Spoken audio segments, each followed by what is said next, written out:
L'immeuble Dubois et Fils se dressait sur 12 étages au cœur du centre-ville, sa façade en verre reflétant le soleil matinal.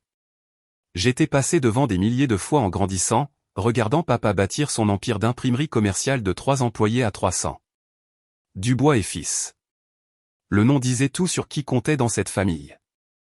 Je suis entré dans le garage souterrain à 7h45 du matin, 15 minutes avant la réunion familiale trimestrielle. Ma place était juste à côté de l'ascenseur, l'emplacement 1, où je m'étais garé ces 3 derniers mois lors de mes visites de conseil. Ce que papa appelait du conseil, ce que j'appelais la diligence raisonnable. Je rassemblais mon sac d'ordinateur portable lorsque le Range Rover de papa a dévalé la rampe en vrombissant, mon frère Théo sur le siège passager. Ils se sont arrêtés directement derrière mon Audi, me bloquant. Papa est descendu, le visage déjà rouge. Théo a suivi avec un sourire narquois. Élise, aboya papa. Déplace ta voiture. Bonjour à toi aussi, papa. Je suis sérieux. Déplace-la. Théo est le nouveau vice-président des opérations. Il a droit au stationnement de la direction. Théo fit tinter ses clés. Allez, Serette. Certains d'entre nous travaillent réellement ici. J'ai regardé la place à côté de la mienne. La place à 2 est complètement vide. C'est aussi une place de direction. À 1 est pour le leadership, a déclaré Théo. Tu sais, les gens qui contribuent réellement à l'entreprise, n'est-ce pas? J'ai attrapé mon sac et suis sorti de la voiture. L'ascenseur est par ici, Élise. La voix de papa résonna sur le béton. J'ai dit, déplace ta voiture. Et je choisis de ne pas le faire. Si Théo veut la à 2, elle est juste là. Le sourire narquois de Théo s'élargit. Toujours incapable de suivre des instructions simples. C'est pour ça que tu n'as jamais réussi ici. Je me suis dirigé vers l'ascenseur sans répondre. Derrière moi, j'ai entendu Théo dire, laisse tomber, papa. Laisse-la jouer à la consultante pour un jour de plus. Après la réunion, elle sera partie de toute façon. Les portes de l'ascenseur se sont ouvertes. Je suis entré et j'ai appuyé sur le 12. Le dernier étage de Dubois et Fils abritait les bureaux de la direction, la salle du conseil et la suite d'angle de papa avec sa vue sur le port. J'étais monté ici exactement 4 fois dans ma vie.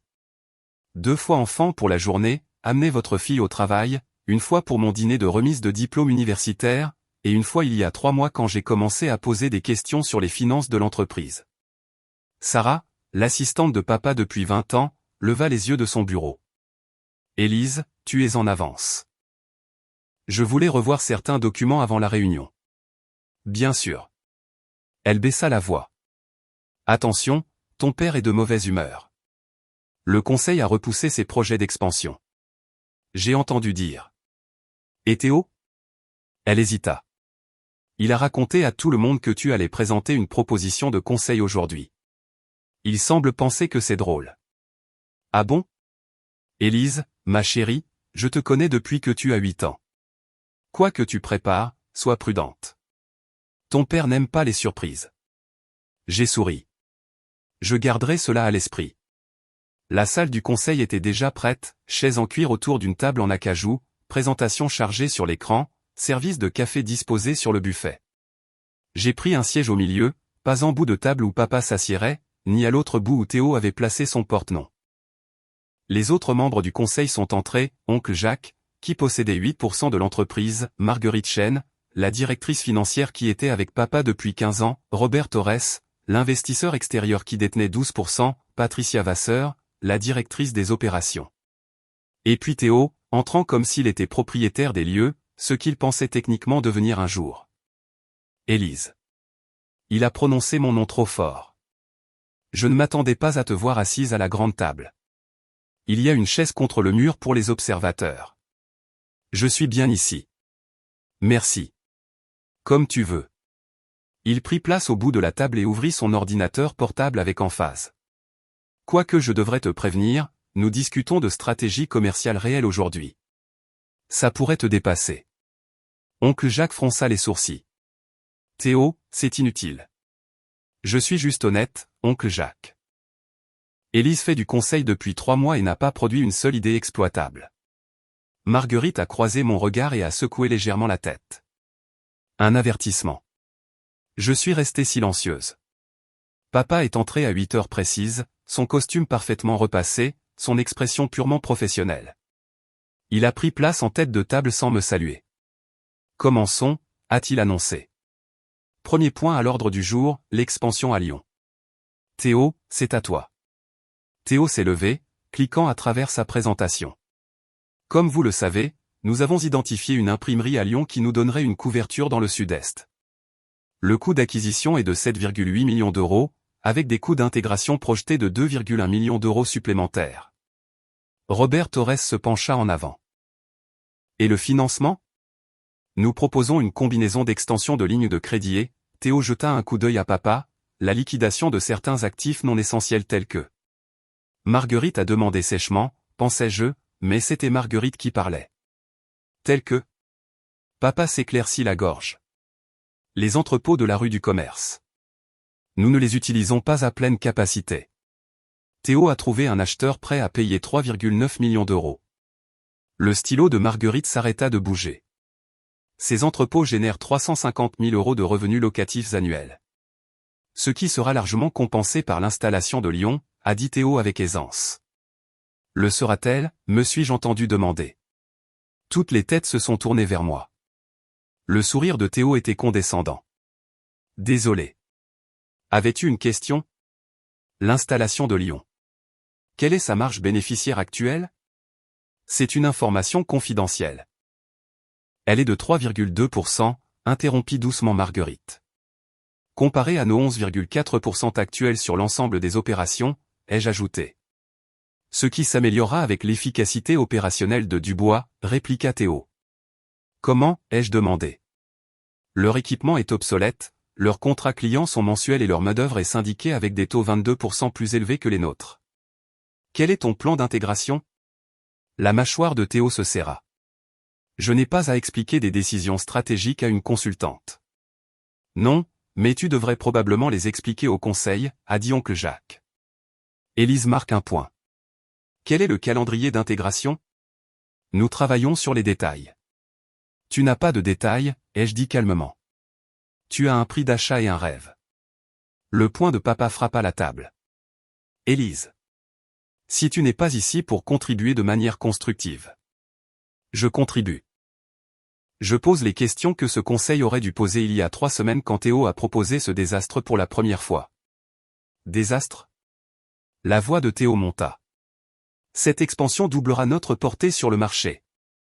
Elle drainera nos réserves de trésorerie, nous encombrera d'une installation peu performante et nous forcera à vendre des actifs générateurs de revenus pour la financer. J'ai ouvert mon propre ordinateur portable. Marguerite, peux-tu afficher les projections de flux de trésorerie du 3e trimestre ? Marguerite hésita, regardant papa. Ne fais pas ça, avertit papa. En fait, fais-le, ai-je dit, parce que le conseil a le droit de voir que Dubois et Fils portent actuellement 3,4 millions d'euros de dettes à court terme, a manqué de paiements fournisseurs au cours du dernier trimestre et projette un déficit de trésorerie de 1,1 million d'euros d'ici la fin de l'année, même sans l'acquisition de Lyon. Silence. Le visage de Robert Torres devint pâle. Est-ce vrai ? La mâchoire de papa travailla. Nous avons des défis temporaires de flux de trésorerie. Vous avez un problème de solvabilité, ai-je corrigé, et l'expansion de Théo l'accélérerait. Théo claqua son ordinateur portable pour le fermer. Pour qui diable te prends-tu ? Quelqu'un qui a passé 3 mois à examiner chaque document financier, chaque contrat, chaque accord fournisseur que possède cette entreprise.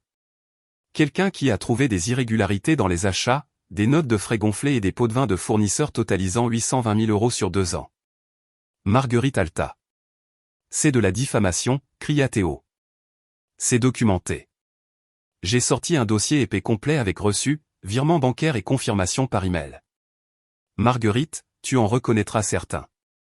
Le département des achats les a signalés, mais les rapports ne sont jamais arrivés au conseil. Papa était devenu très immobile. Où as-tu eu ces documents ? Dans les dossiers de l'entreprise. J'y avais accès grâce à mon contrat de conseil. Je l'ai regardé directement. L'accord que tu as signé il y a 3 mois sans le lire, parce que tu supposais que j'étais juste Élise jouant aux affaires à nouveau. Tu n'avais aucun droit. J'avais tous les droits. L'accord de conseil incluait un accès complet aux documents pour un examen stratégique.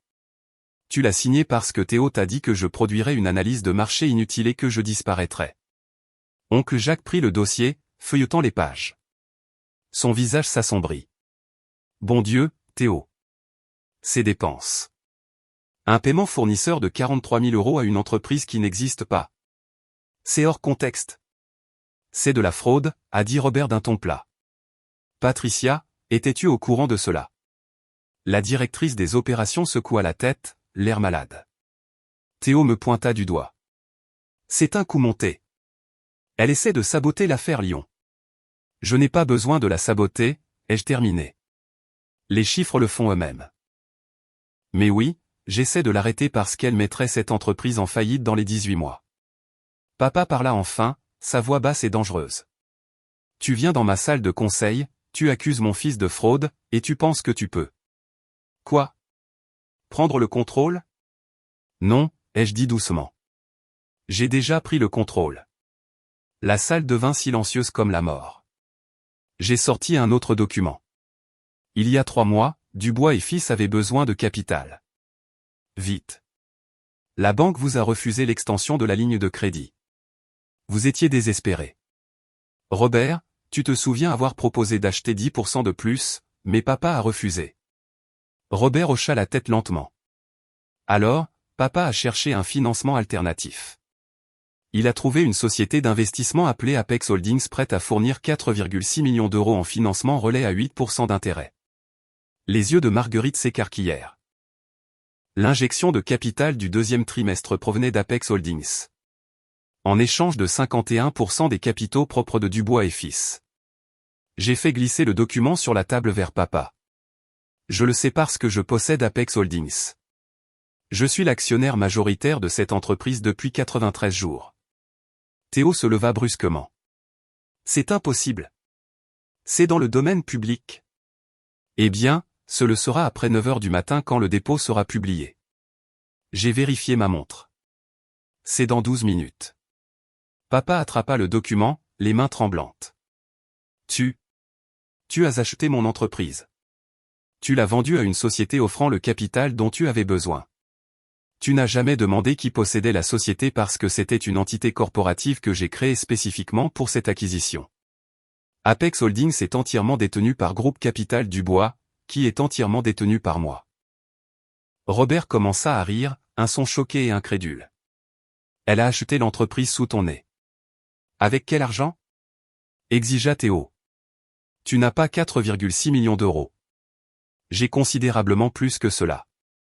Groupe Capital Dubois gère un portefeuille de 43 millions d'euros en immobilier commercial et investissement d'entreprise.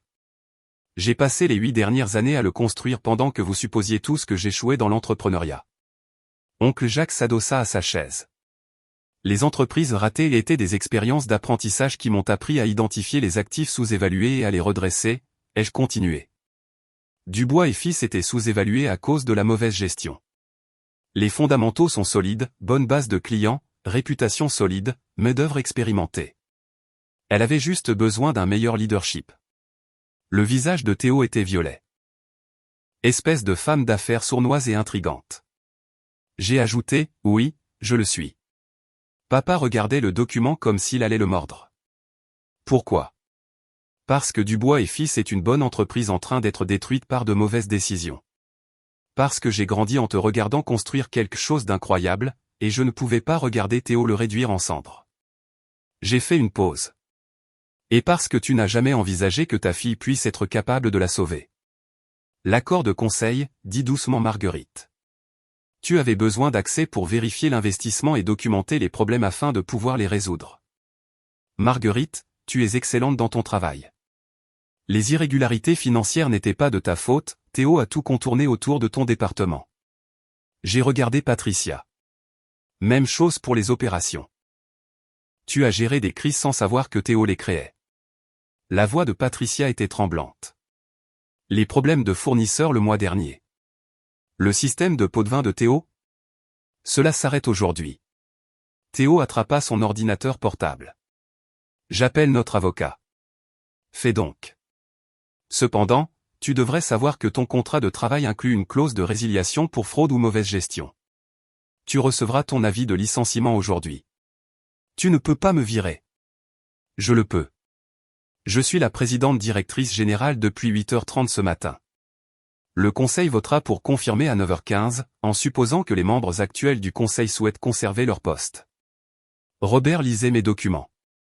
Maintenant, ces données financières. Tu as déjà identifié 2,2 millions d'euros d'économies? Estimation prudente. Un audit complet en trouvera probablement plus. Et l'installation de Lyon? Morte, ai-je dit. Nous nous concentrerons sur l'optimisation des opérations actuelles et l'expansion organique. Les entrepôts? Gardez-les. Ce revenu locatif est stable et fiable.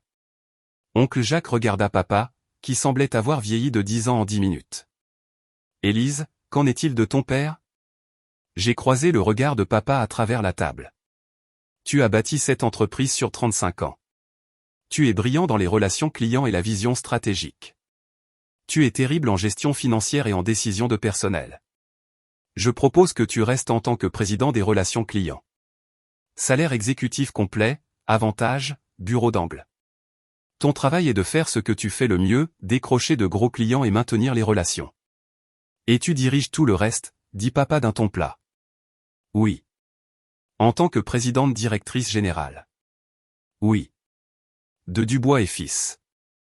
En fait, je change le nom. Dubois et Associés reflètent mieux la réalité.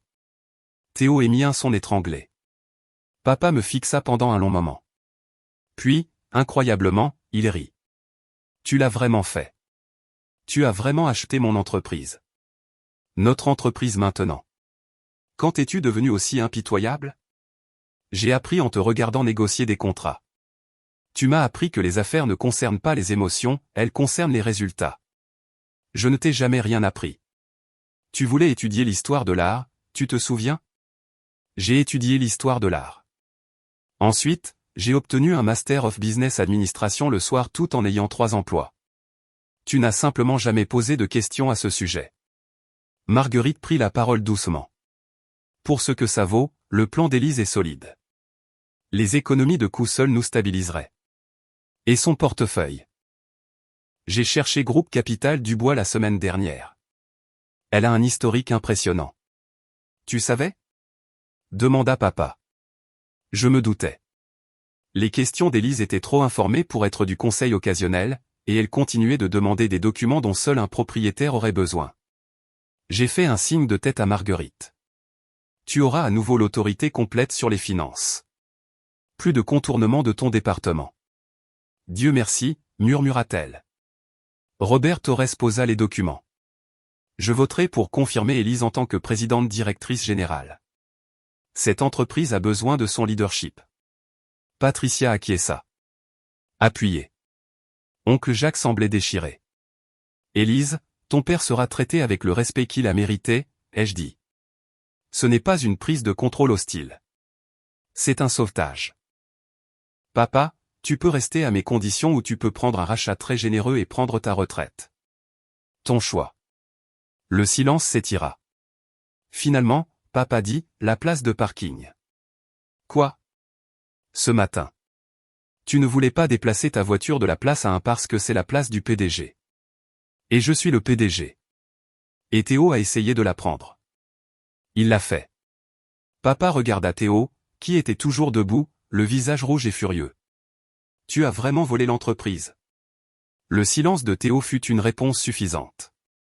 Papa ferma les yeux. Sors. Papa. J'ai dit, sors.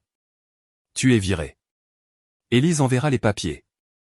Théo regarda autour de la table, ne trouvant aucun allié. Il attrapa son ordinateur portable et sortit en trombe, claquant la porte de la salle du conseil derrière lui. Papa ouvrit les yeux et me regarda. Président des relations clients. Si tu le veux.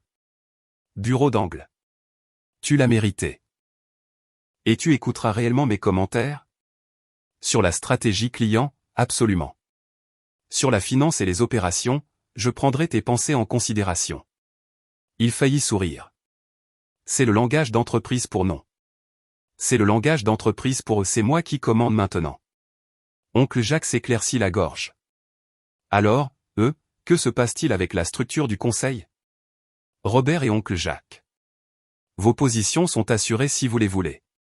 Marguerite reste directrice financière. Patricia reste directrice des opérations. J'ajoute 2 membres extérieurs au conseil avec une expertise en efficacité manufacturière et en expansion de marché. Et moi? Demanda papa.